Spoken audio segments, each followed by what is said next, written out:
We told you about that war powers resolution that is being voted on today, that is being pushed by Virginia Senator Tim Kaine, who is calling on this to go through from his colleagues. It would limit the president's ability to move American forces and attack into Venezuela.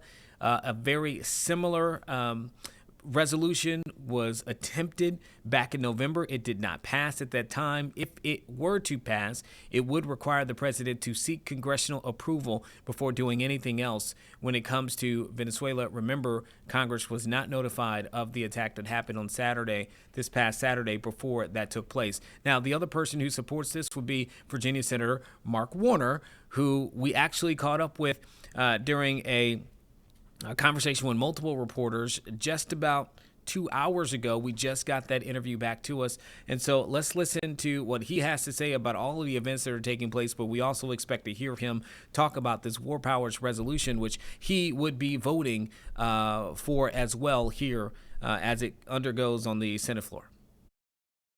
We're doing these weekly updates bi-weekly now. I'm going to touch on two topics before I get to your questions. First, the tragic shooting in Minneapolis yesterday. I think we've all seen the video. I think the officer needs to be held accountable. The challenge we have is, we've given ICE so much money. They have a budget bigger than the FBI. They have the budget bigger than, frankly, the French military. And it appears that in ICE reporting itself that each agent is almost given a daily quota of people to be wound up. And I believe that kind of pressure. I have no idea what the record of the officer who conducted the shooting, his background, but we do know, when you're trying to fill 10,000 new slots, you've got a much shorter time for training. You may not have the kind of ability to do crowd control, and it appears in this case that while it was a single shot, there's needs to be a fulsome and thorough investigation, and everyone needs to be held accountable. It is, again, though, the bigger question is when the president almost always over the objections of the local mayor and governor, puts this level of federal forces on the street in a confrontational mode. Oftentimes these ICE agents masked, as we've seen the data already, not just from Minnesota, but everywhere, often masked, picking up moms as they drop their kids off to work, or dads on their way home. Or I think the statistics in Virginia said that about 75% of the people who had been arrested had no prior criminal background. So the whole idea that the president said we're going after just the bad guys is not been proven at all. And instead, by this kind of, again, quota-driven roundup approach, you end up with tragedies that took place, similar to what took place yesterday in Minneapolis. So more facts to come, but the facts all do need to come out. On what has been taking up most of my time this week, and that is monitoring the situation in Venezuela. There was a second brief for all of the senators yesterday. I attended and received some of the same message. I want to say at the outset, I say repeatedly, Maduro was a bad guy, and Venezuela and the region are better for him being gone. And also, the military strike was extraordinary. I mean, I'm sure there'll probably be a film about this within the year, but the precision and timing of 150 planes and attack helicopters, the ability to have a staging area, the ability to get in, the real courage of the lead man on the mission who got shot repeatedly but still stuck the landing, got Maduro and his wife out safely. American soldiers literally were protecting Maduro and his wife with their own lives by putting themselves between Maduro and the Cuban guns who were shooting at them. So that part is remarkable, but it's also just on plain face of it. This was a military action. It was not a legal action. And as such as starts and spurs the War Powers Act that my friend Senator Kaine is going to put forward today, I will clearly be voting for that War Powers resolution. Two last comments, which I continue to make. One is that there is such a precedence being set here that if we can go in and snatch a leader of an adjacent country because we simply feel like that leader may have offended our law, the obvious comparisons are, Putin taking on Zelensky or Xi taking over China. People will say, well, Warner, Putin and China doesn't need international law to take their actions, but international law, as kind of feeble as it is, still sets some guardrails. This would sound like an absurd example here I'm going to give you, but what happens if the president of France decided that he didn't like the president of Switzerland? Could the French military go in and snatch the president of Switzerland? Well, you might say, that's crazy. That will never happen. I mean, that's as crazy as the United States government thinking it might invade a NATO ally like Greenland. We are in the kind of the period of the theater of absurd almost with some of these scenarios, but there is clearly a precedent setting here that removes America's ability to make a moral standing argument when it takes out a bad guy.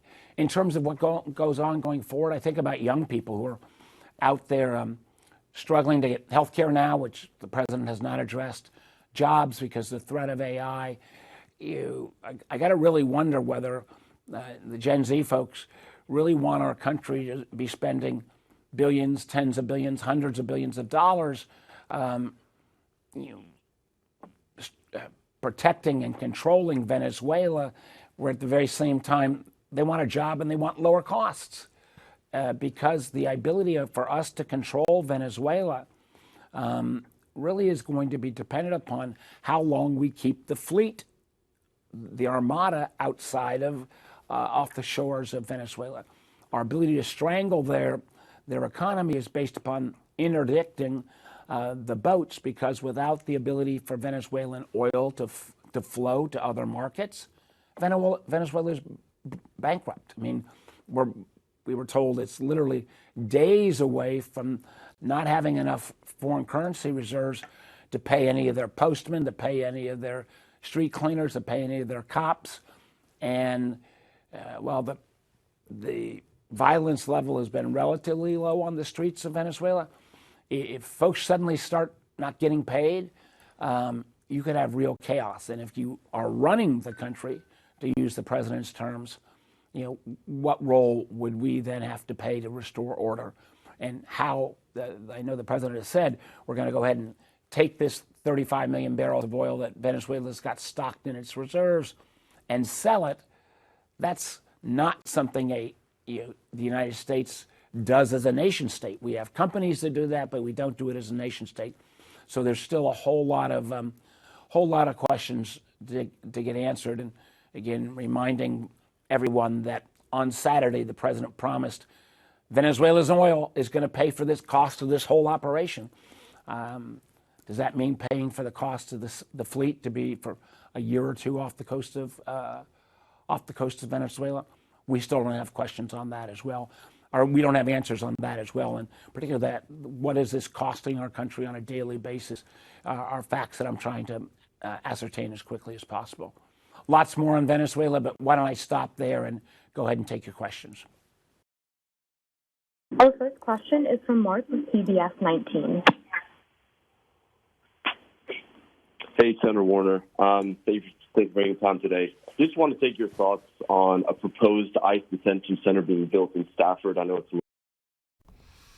Okay, you just heard the comments there that we had from Senator Mark Warner about the situation unfolding in Venezuela, particularly about that vote and resolution in the Senate that just wrapped up, that war powers resolution that will limit the president's ability without congressional approval when it comes to any kind of future operation in Venezuela. And we just got this in. They just wrapped up that vote on that resolution that they have advanced it.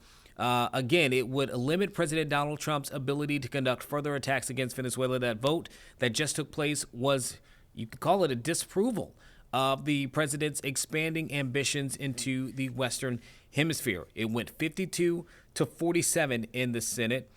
It now advances that war powers resolution, which makes sure that there will be a later vote for a final passage. So we still have to wait to see if it would get the ultimate approval there in the Senate. But here's the thing. No chance of it becoming law because the president would have to sign it if it were to even pass the House.